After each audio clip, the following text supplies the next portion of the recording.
seorang ahli ibadah yang mati su'ul khatimah. Na'udzubillah min dzalik. Para pemirsa,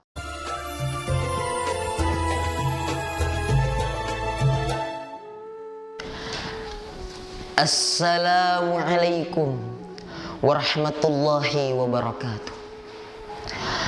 Alhamdulillah, alhamdulillahi rabbil alamin, wal akibatu lil muttaqin, fala udwana illa ala zalimin.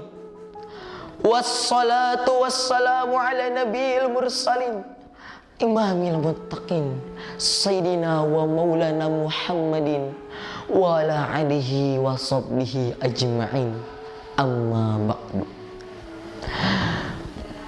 Pertama-tama dan yang paling utama, marilah kita panjatkan puji serta puja kepada Allah Jalla Jalla, Allah yang telah menciptakan alam semesta tanpa bantuan tangan para manusia. Salawat serta salam tak lupa kita curah limpahkan kepada seorang junjungan alam, seseorang yang telah mempertaruhkan nyawa, telah mempertaruhkan harta, telah mempertaruhkan tahta demi menyiarkan agama Islam, yakni Sayyidina wa Maulana Muhammad sallallahu alaihi wasallam. Para penonton, para pemirsa yang dimuliakan oleh Allah Subhanahu wa taala, insyaallah kita akan membahas seseorang pendosa yang meninggal dalam keadaan husnul khatimah, dan seseorang ahli ibadah yang meninggal dalam keadaan su'ul khatimah. Dikisahkan ribuan tahun yang lalu, seseorang pendosa ahli maksiat datang kepada Syekh Abdul Qadir Jailani. Kemudian seorang pendosa itu melontarkan 3 pertanyaan kepada Syekh Abdul Qadir. Yang pertama, seorang pendosa tersebut bertanya, "Ya Syekh, ya Rabbi Qadir, apakah Allah mampu?" Pertanyaan yang kedua, seorang pendosa itu bertanya, "Ya Rabbi Qadir, apakah Allah mampu?" Dan yang ketiga, seorang pendosa itu bertanya, "Ya Rabbi Qadir, apakah Allah mampu?" Seorang Syekh Abdul Qadir, seorang ahli ibadah, seorang kekasih Allah, seorang waliullah, seorang mukasafah yang dapat mengetahui hati-hati manusia. Pertanyaan pertama yang dilontarkan seorang pendosa itu kepada Syekh Abdul Qadir, di dalam hatinya berkata, "Ya Syekh, apakah Allah mampu mengampuni seorang pendosa sepertiku yang telah ternodai oleh dosa-dosa besar? Apakah Allah mampu mengampuni dosa-dosaku?" Syekh Abdul Qadir menjawab, "Mampu."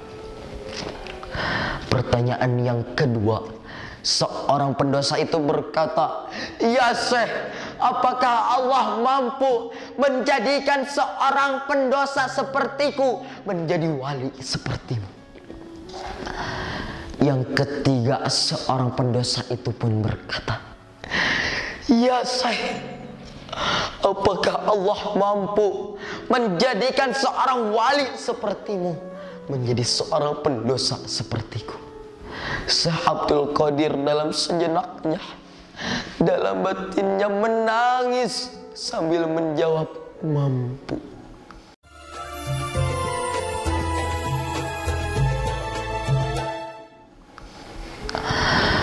Para pemirsa yang dimuliakan oleh Allah Subhanahu wa taala,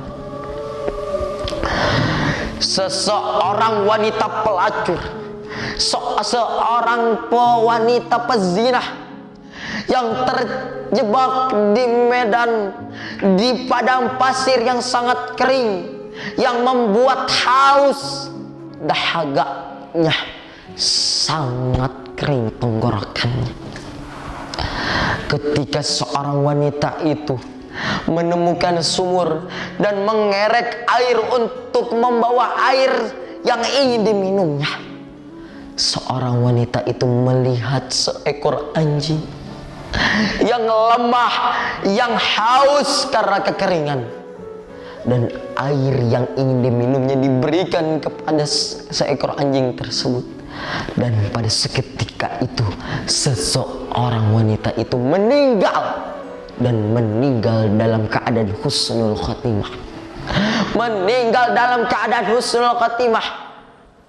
Sejenak seketika itu dosa-dosanya terhambur burai, dosa-dosanya terhapuskan, dan Rasulullah berkata, "Hiya ahlul jannah," dia adalah ahli surga. Dan seseorang ahli ibadah yang menjadi seseorang kafir di akhir hayatnya, seorang yang kita kenal, yakni seorang Syekh Barsiso, seorang syekh yang memiliki puluhan ribu santrinya. Bahkan konon santrinya belajar di awang-awang.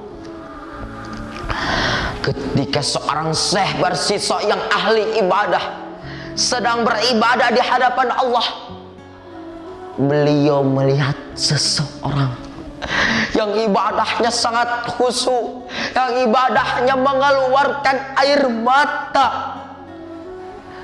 Dan seorang Syekh Barsiso itu, seorang syekh mengatakan, tidak ada seseorang yang dapat mengalahkan kehusuan ibadahku di zaman ini kecuali dirinya.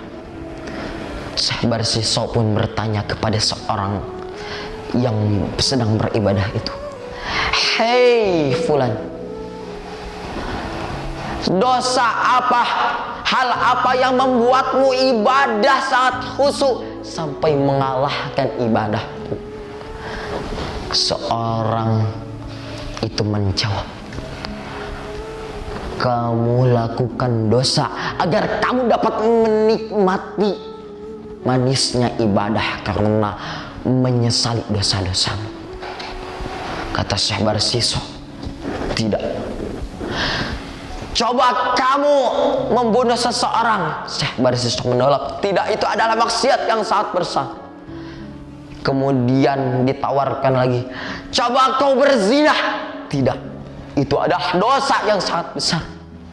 Kemudian ketiga kalinya seseorang itu menawarkan, "Ya udah, minum khamr, mabuk." Syekh Barsiso pun memikirkan, mabuk hanya dosa yang sangat kecil. Kemudian Syekh Barsiso pergi ke warung minum, ke warung yang terdapat penjualan narkoba, terdapat mabuk-mabukan di sana.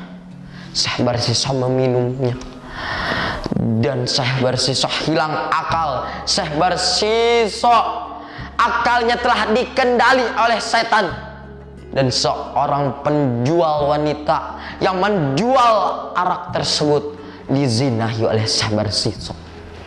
Dan setelah dizinai, Syekh Barsiso ketakutan, dan wanita tersebut dibunuh sehingga diketahui oleh para warga. Dan Syekh Barsiso dia seret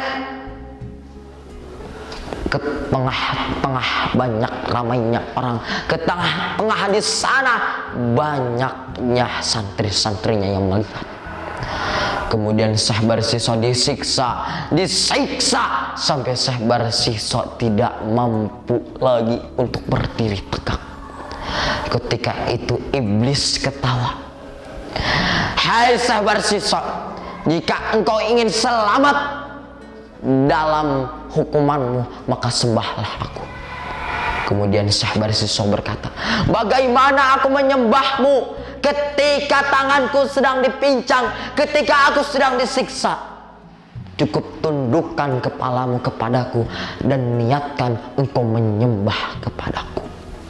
Kemudian Syekh Barsiso menundukkan kepalanya dan meniatkan hatinya menyembah kepada iblis. Dan seketika itu malaikat Ijrail mencabut nyawa Sahbar Sisoh. Dan Sahbar Sisoh yakhruj minad dunya bighairi iman, keluar dari dunia tanpa membawa iman. Seorang ahli ibadah yang mati sul khatimah. Na'udzubillahi min dzalik. Para pemirsa yang dimuliakan oleh Allah Subhanahu wa taala, mungkin hanya ini yang saya dapat sampaikan. Kurang lebihnya mohon dimaafkan. Wallahu muwaffiq ila aqwamit thoriq. Wassalamualaikum warahmatullahi wabarakatuh.